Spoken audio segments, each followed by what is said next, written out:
Hello, I'm David Willard, Director of Arrowmont School of Arts and Crafts in Gatlinburg, Tennessee. The brief 5-minute video segment you're about to watch originally appeared on the Tennessee Crossroads program promoting Smoky Mountain Getaways. This is a production of Nashville Public Television and was filmed during one of our 2-week summer sessions.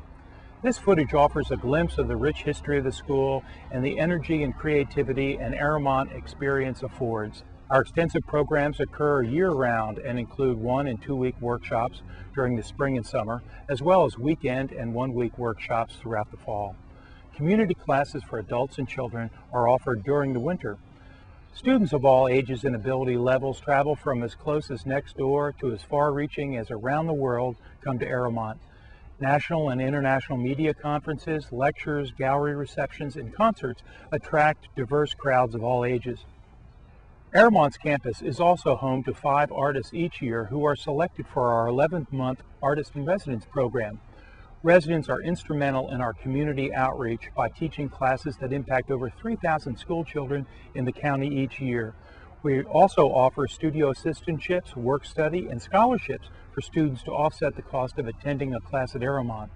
Thank you for taking the opportunity to watch this video and learn more about the unique environment Arrowmont School of Arts and Crafts has to offer, one that is loved by so many and yet to be discovered by so many more. The Arrowmont School of Arts and Crafts is one of the most famous of its kind in America, with a rich and fascinating history. Back in 1912, it was established by Pi Beta Phi fraternity as a settlement school to educate children from the mountain region. It served that purpose for several decades.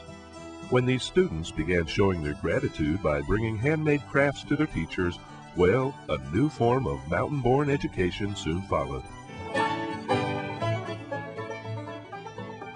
In 1945, the first crafts workshop was offered here, and in a way, the Arrowmont School of Arts and Crafts was born.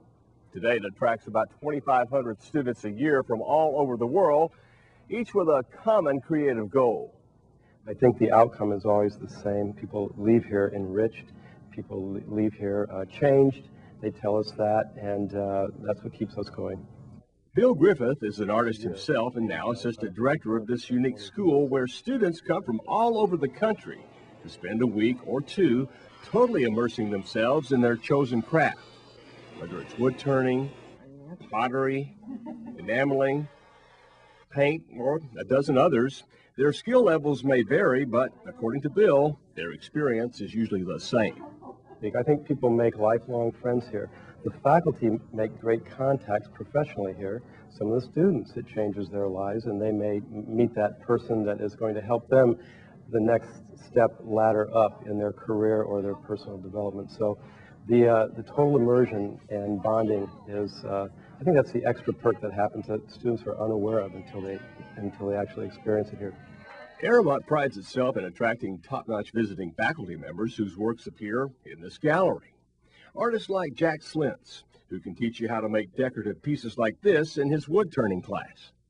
These particular ones are going to go on these wall pads, and they attach to the wall, and then they sit right down over a pen like that. And this was done right here? Yes, yes. Coming in, I didn't think I liked some of the things that, like Jack was doing, burning the wood, because that's like sacrilege to me. But there's some great ideas, and I'm trying out copying one of his things right now. So it's just a lot of new ideas and new approaches and new techniques. It's great. Jackie Abrams teaches a popular class using paper to make beautiful baskets. It's about making baskets out of cotton paper that's been colored with acrylic paint, but the students have taken it beyond that to see what paper will do, how you can use it, how you can use colors, how they interact. It's different than traditional baskets in that function is not a strong consideration. Just having it technically sound is important. It gives you more color. It gives you a lot of color, a chance to play with color. It's not meant to carry apples. It's meant to look beautiful and to please the viewer. The most popular new class by far is life casting, which takes sculpture to a new level of realism. We use a material called alginate, And alginate is a material made from seaweed and algae, and it's the same material that dentists use to make molds of teeth. It sets up very rapidly, and it's non-toxic, so you can put it directly on the skin. It gives you exact detail, but it's very soft. So we add to the back of the alginate mask, which is almost like a latex mask, plaster bandages, and we adhere them to the alginate just to firm up the mold. Looks a lot like it, doesn't it? There's magic in this, in that most people have never seen themselves the way other people do. You can see yourself in a mirror or in a photograph, but you don't see yourself dimensionally. And when a person sees their own cast the first time, it's really remarkable. Often they will see resemblances to their family members or something like that. I mean, they'll really explain, oh my God, I look just like my aunt or whatever. That's what. Some of the students at Arrowmont are professional artists, many are teachers, but some are just here for the love of arts and crafts and the inspiration of the Smoky Mountains. But for all of them, there's the experience of living here, learning here, and leaving here with a renewed creative spirit that's hard to hammer down working alone.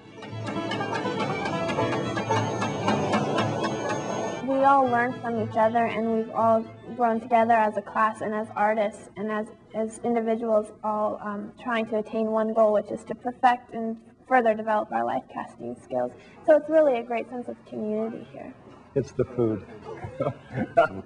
They always tell us the food is always great. I think it's just that part of that luxury is not having to answer the phone, not having to do laundry, not having to cook for yourself. Those are elements that make that experience even richer. But if I had to say one thing what brings them back, I just think it's that personal connection with themselves, with other people, that feeling of accomplishment, of personal growth, and that's just a feel-good feeling all around. And I think everyone needs that, and everyone should come to Arrowmont once in their lifetime.